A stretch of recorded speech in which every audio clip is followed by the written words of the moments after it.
Good morning, all dear students. If you are new to this channel, then subscribe and press the bell icon. दोस्तों मित्रों, आज का class आप देख रहे हैं सीटेट प्रीवियस ईयर क्वेश्चन के बारे में आज हम चर्चा करेंगे। आज का क्लास होगा आपका पर्यावरण अध्ययन एनवायरनमेंट स्टडीज पार्ट 3। तो आपसे मेरा रिक्वेस्ट है वीडियो को अंत तक देखें, समझें कि क्या किस तरह से क्वेश्चन को पूछा जाता है। क्वेश्चन को बनाना काफ़ी दुर्लभ होता है, तो जब क्वेश्चन के बारे में हम अच्छी तरह से समझ ही नहीं पाएंगे तो आंसर उसको कैसे बनाएंगे। तो आइए इस क्लास में चर्चा करते हैं और उसका नेक्स्ट क्लास में भी चर्चा करेंगे नेक्स्ट सब्जेक्ट का। तो यह क्वेश्चन नंबर 61 को देख रहे हैं पर्यावरण अध्ययन से कि बच्चों को पर्यावरण अध्ययन सीखने में प्रभावशाली तरीके से जोड़ा जा सकता है। तो आपके पास देखिए ऑप्शन क्या है, वृत्तांत है, कहानियाँ हैं, और सी में है शिक्षक के द्वारा अवधारणाओं की प्रभावशाली व्याख्या, और डी में है शिक्षक के द्वारा अवधारणाओं का प्रभावशाली प्रदर्शन और व्याख्या। तो ये चार ऑप्शन जो आपके पास दिखाई दे रहा है, ये चार ऑप्शन के साथ में आपके नीचे में ऑप्शन दिखाई दे रहा है कि देखिए ए नंबर में है केवल सी और डी, 2 में है ए बी और सी, 3 में है ए सी डी, और 4th में है केवल ए और बी।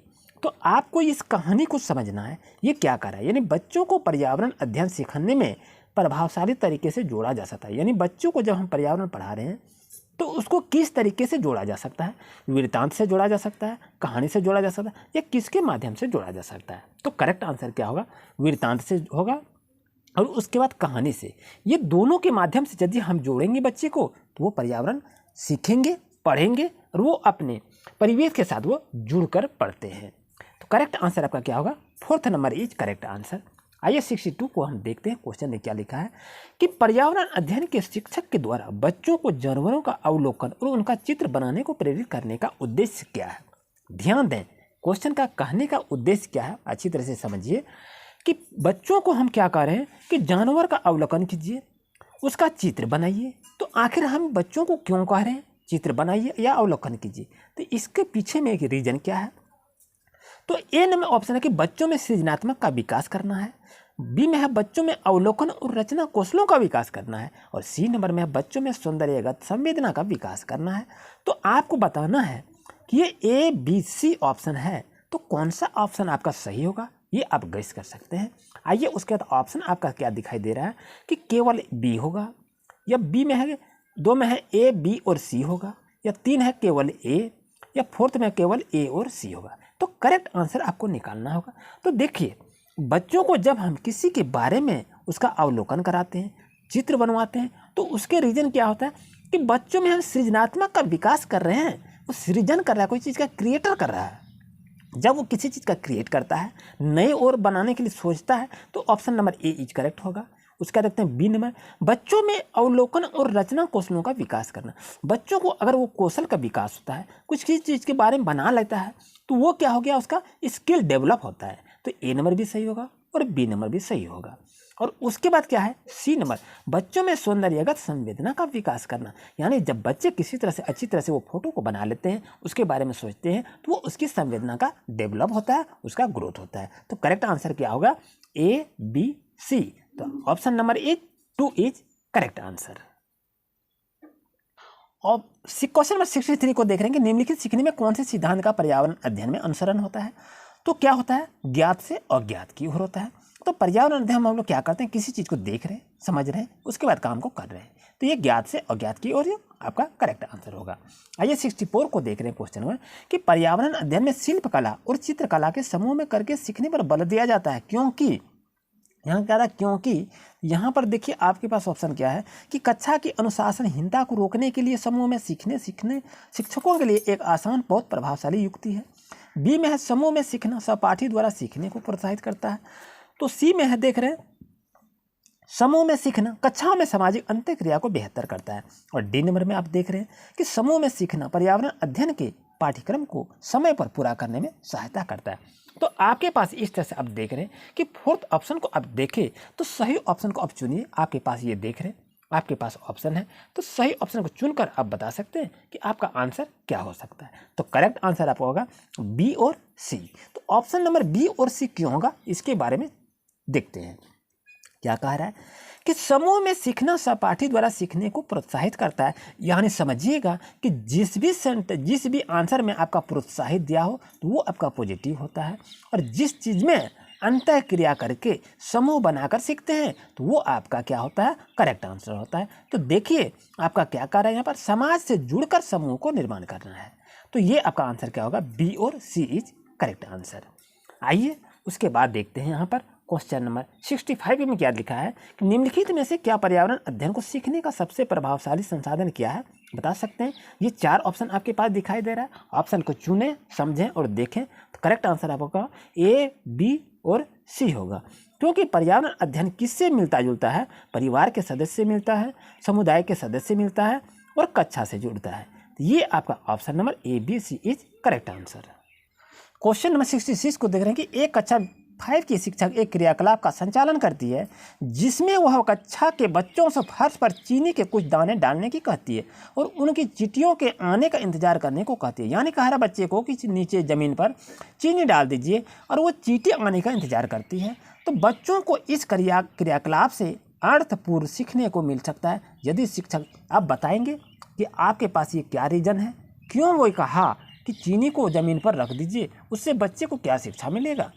तो बच्चों को सिखाना है, समझना है, समझाना है। तो उसका मुख्य उद्देश्य क्या होता है कि बच्चों को क्रियाकलाप का अवलोकन हो, यानी काम कैसे होता है, और अनुभव साझा और उस पर चर्चा करने को प्रेरित करे।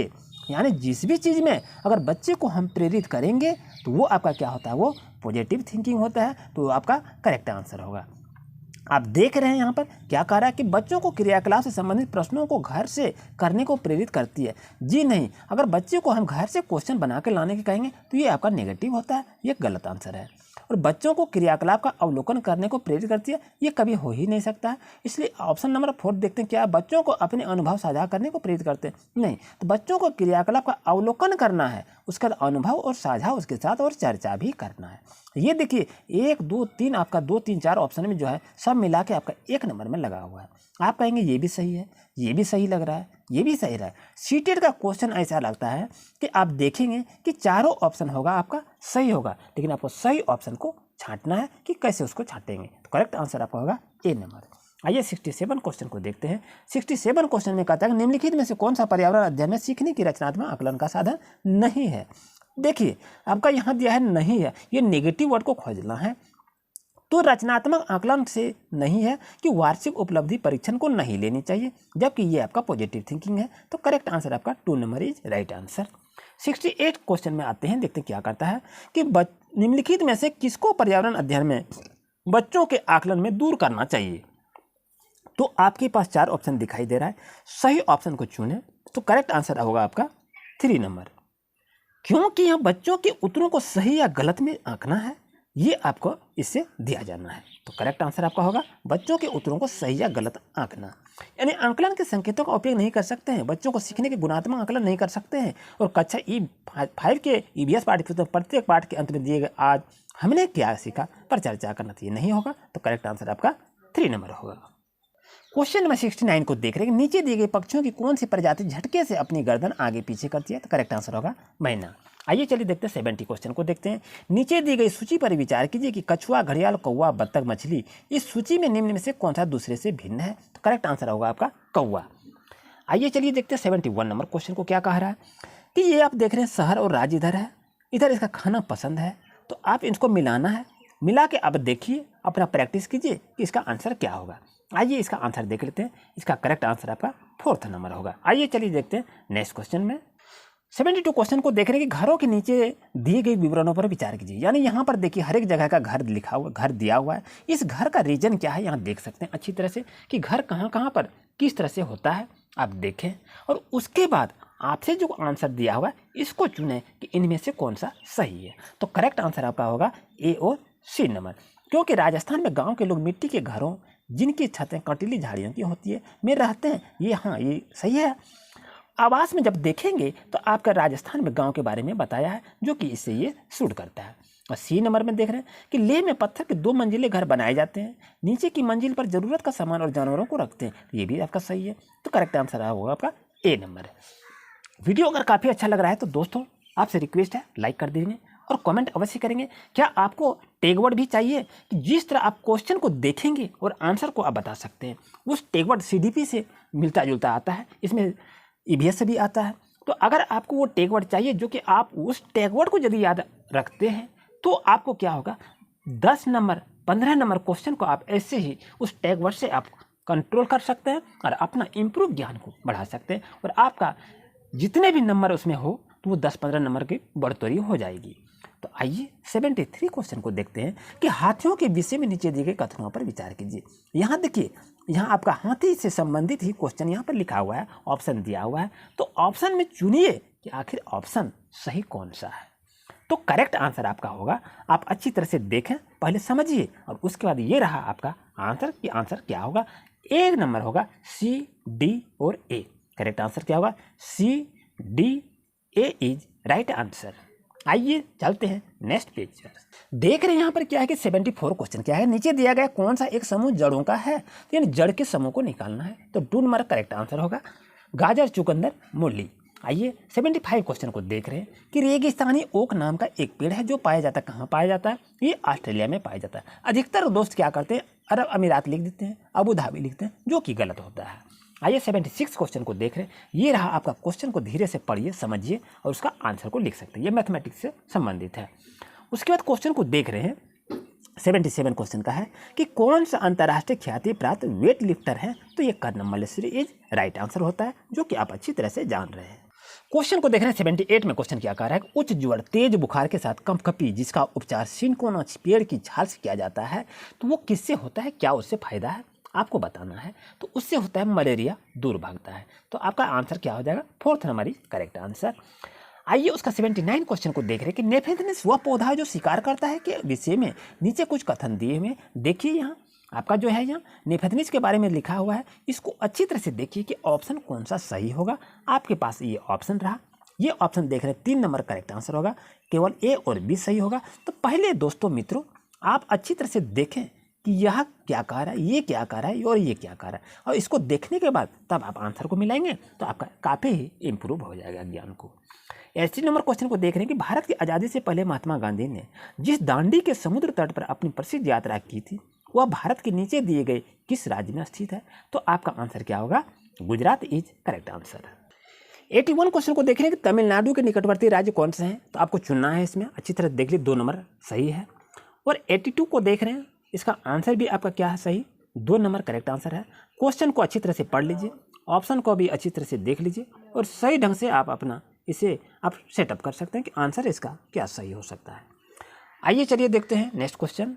क्वेश्चन नंबर 83 में देख रहे हैं, अच्छी तरह से इसे पढ़ें, समझें कि आखिर क्या कह रहा है। पढ़ेंगे तो काफ़ी वीडियो लंबी हो जाती है, तो करेक्ट आंसर आप भी देख लें, ऑप्शन आपके पास है, तो ये रहा आपका आंसर।